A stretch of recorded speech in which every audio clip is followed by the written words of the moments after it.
Bonjour à tous. Alors, je vous prie de m'excuser car contrairement à mes excellents camarades, je n'ai pas préparé de grand discours. Oui, je suis désolée. Et je pense qu'on est tous d'accord sur le point de départ, qu'on observe avec intérêt ce qui se passe, avec fierté aussi, pas seulement avec peur et inquiétude. Et c'est bon, pour le son, ça va?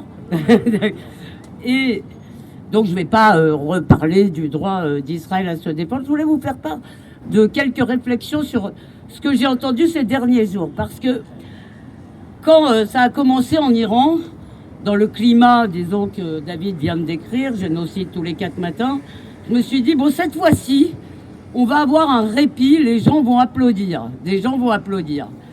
Et le soir même, place de la République, il y avait, ou peut-être 2 jours après, il y avait des drapeaux de la République islamique. Et je vous passe sur les insoumis, on a l'habitude. Tout de même, je suis encore naïve parce qu'au début, j'ai quand même été étonnée que cette gauche qui est supposée être LGBTiste, féministe, tout ce qu'on veut, etc., soit tellement aveuglée par sa détestation d'Israël qu'elle préfère encore les mots-là. Donc j'étais encore un peu étonnée, puis je me suis rappelé qu'après tout, leurs prédécesseurs avaient soutenu la révolution culturelle, donc on ne devrait pas s'en étonner. Mais ce qui me peine, je dois dire, et ce qui devrait tous nous inquiéter, c'est qu'il y avait quand même, il y a eu dans l'histoire une gauche de la liberté. Elle a même fait, de temps en temps, elle fait des scores par-ci, par-là. Elle nous dit après, plus jamais d'accord. Et il y a dans ce pays, je sais, des électeurs de gauche désemparés, c'est-à-dire qui se demandent où elle est passée. Et non mais je le dis, je ne suis pas spécialement de gauche, je ne suis pas un parti de gauche, mais quand même, ne croyez pas que c'est juste une question de parti. Aujourd'hui, vous faites des sondages déjà dans la population, on commence à se dire quand même, attaquer un autre État, etc., etc. Ça infuse dans les universités, ça infuse dans les médias.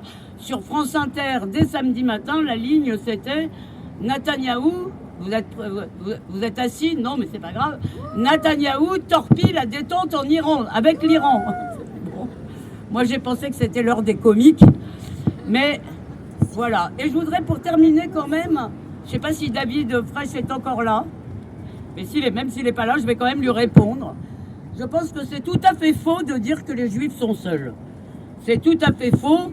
Et c'est vraiment pas bien pour les gens qui en prennent plein la figure parce qu'ils soutiennent Israël. Je voudrais avoir quand même un mot pour Sophia Aram ici.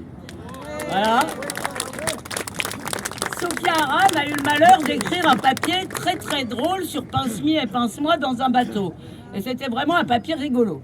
Et dans ce papier, que je vous recommande, on doit pouvoir le trouver, qui était dans le Parisien, où elle fait des chroniques, dans ce papier, à un moment, elle parle de Greta Thunberg en l'appelant Miss Crispol.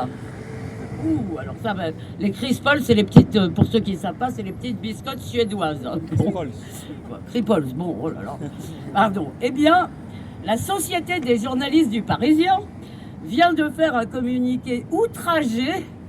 Donc ils ne peuvent pas quand même dire qu'elle n'a pas le droit de se moquer de la flottille, bien que ce soit ça qui pense, mais en disant que Sophia Aram est coupable de racisme à l'endroit de Greta Thunberg. Alors, c'est peut-être la seule bonne nouvelle du jour.